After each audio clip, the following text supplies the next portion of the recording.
Assalamualaikum warahmatullahi wabarakatuh. Salam sejahtera untuk kita semua. Puji syukur atas nikmat dan karunia yang Tuhan limpahkan kepada kita, sehingga terutama untuk kelompok kami dapat memaparkan materi pada kali ini. Teman-teman serta para viewers yang kami hormati, izinkan kami selama beberapa waktu ke depan untuk dapat memaparkan materi kami mengenai From Monetary to Non-Monetary Society. Di mana di akhir pemaparan materi nanti kami harapkan kepada para teman-teman dan viewers dapat memahami materi yang kami sampaikan. Adapun pada kesempatan kali ini, sebelum kami memulai pemaparan materi, terlebih dahulu kami mengenalkan diri masing-masing. Seperti kata pepatah, tak kenal maka tak sayang, tak kenal maka tak cinta. Izinkan kami dari kelompok 6 untuk memaparkan materi From Monetary to Non-Monetary Society, di mana kami beranggotakan Muhammad Rifki Rafsanjani, Marta Evelyn Ronauli, Safa Tasya Azhara, Sylvia Miswinda Saputri, Maryam Afifah Sabirah, Farhan Firizal, dan Amalia Fauzia. Pemaparan akan dilanjutkan oleh kelompok kami. Kepada pemapar dipersilahkan. Selanjutnya ada definisi kebijakan moneter.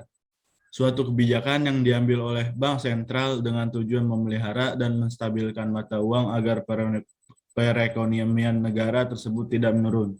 Kebijakan moneter dapat dilakukan dengan mengambil tindakan pengendalian jumlah uang yang beredar di masyarakat dan penetapan suku bunga. Selanjutnya ada tujuannya. Tujuannya yaitu untuk mensejahterakan rakyat dengan cara menaikkan perekonomian Indonesia, meminimalisirkan pengangguran, serta mengatur mata uang dalam suatu negara.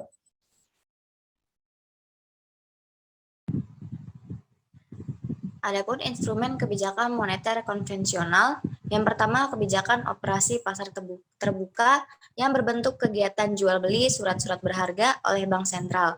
Yang kedua adalah fasilitas diskonto, yang adalah fasilitas kredit atau dan yang diberikan oleh bank sentral kepada bank-bank dengan jaminan surat-surat berharga dan tingkat diskonto yang ditetapkan oleh bank sentral. Yang ketiga ada kebijakan cadangan wajib minimum, yang adalah jumlah alat liquid minimum yang wajib dipelihara oleh bank komersial.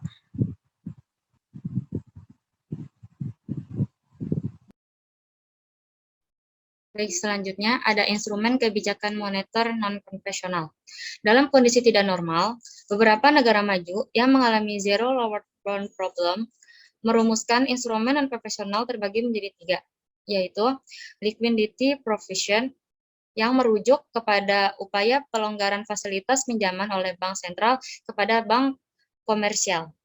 Yang kedua, ada large scale asset purchase yang merujuk kepada operasi pasar oleh bank sentral untuk pembelian surat utang skala yang besar yang bertujuan untuk mempengaruhi tingkat suku bunga dari segmen utang tertentu. Yang ketiga ada forward guidance yang merujuk kepada upaya mengelola ekspektasi dari para pelaku pasar, terutama mengenai tingkat suku bunga jangka panjang. Ada 3 negara yang menggunakan instrumen konvensional. Yang pertama ada Inggris, Amerika Serikat, dan Jepang.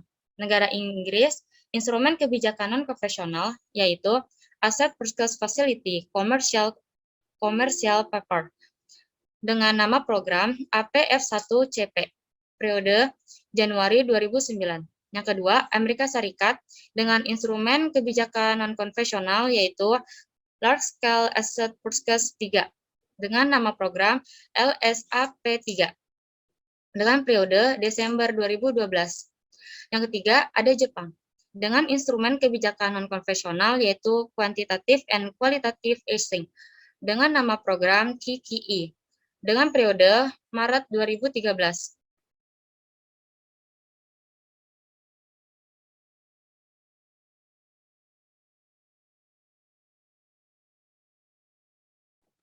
Kebijakan moneter di Indonesia. Yang pertama ada pelaksanaan kredit langsung oleh Bank Indonesia.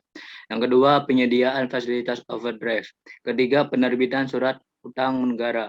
Keempat, program intervensi rupiah. Dalam Undang-Undang Nomor 23 Tahun 1999 tentang Bank Indonesia mendefinisikan kebijakan moneter sebagai kebijakan yang ditetapkan dan dilaksanakan oleh Bank Indonesia untuk mencapai dan memelihara stabilitas nilai rupiah yang dilakukan antara lain melalui pengendalian jumlah uang beredar atau suku bunga. Kerangka kebijakan moneter. Bank Indonesia menganut kerangka kerja yang dinamakan Inflation Targeting Framework yang disingkat ITF. ITF merupakan suatu kerangka kerja framework dengan kebijakan moneter yang diarahkan untuk mencapai sasaran inflasi yang ditetapkan ke depan dan diumumkan kepada publik sebagai perwujudan dari komitmen dan akuntabilitas Bank Sentral. ITF diimplementasikan dengan menggunakan suku bunga kebijakan sebagai sinyal kebijakan moneter dan suku bunga pasar uang antar bank yang disingkat PUAB sebagai sasaran operasional. Selanjutnya ada defisit kebijakan non-moneter, yaitu di mana kebijakan non-moneter dan non-fiskal, yaitu kebijakan yang diambil pemerintah tanpa mempengaruhi besarnya pengeluaran dan pendapatan negara, serta tanpa mempengaruhi jumlah uang yang diedarkan di masyarakat. Baik, selanjutnya ada tujuan kebijakan non-moneter, yaitu menjaga dan memelihara kestabilan nilai uang rupiah, baik untuk dalam negeri maupun untuk lalu lintas pembayaran luar negeri. Selanjutnya ada kebijakan non-moneter. Yang pertama, mendorong agar pengusaha menaikkan hasil produksinya. Yang kedua, menekan tingkat upah. Yang ketiga, pemerintah melakukan pengawasan harga dan sekaligus menetapkan harga maksimal. Yang terakhir ada pemerintah melakukan distribusi secara langsung. Baik, selanjutnya ada jenis kebijakan non-moneter. Yang pertama, ada aset tak berwujud, yaitu reputasi yang mapan dari bisnis untuk barang atau jasa tertentu karena titik penjualan yang unik disebut niat baik. Yang ini digunakan untuk melindungi karya hasil penulisan untuk kategori tertentu seperti drama, musik, puisi, dan film untuk mencegah penjualan dan distribusi tanpa mendapatkan izin pencipta. Yang ketiga, aset tidak lancar, properti, pabrik, dan peralatan. Bagian ini mencakup semua aset jangka panjang dan tidak lancar seperti tanah, bangunan, mesin, kendaraan, perabotan, dan perlengkapan, dan peralatan kantor.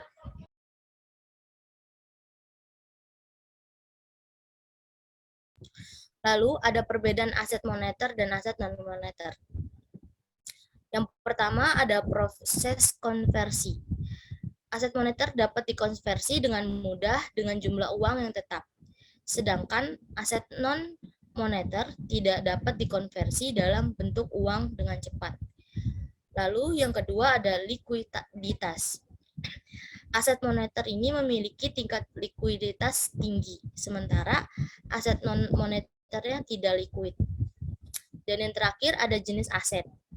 Jenis aset moneter antara lain yaitu kas, piutang, wesel, dan inventaris. Sedangkan jenis aset non-moneter antara lain goodwill, hak cipta, properti, dan pabrik. Selanjutnya, tinjauan kebijakan moneter di Indonesia.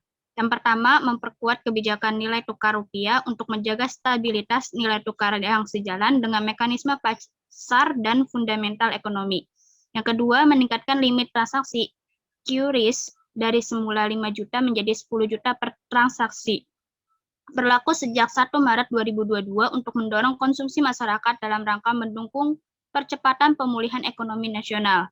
Yang ketiga, BI atau Bank Indonesia per 16 Juli 2018 akan melonggarkan giro wajib minimum atau GWM primer bagi bank umum dengan rata-rata 2% dari dana pihak ketiga atau DPK.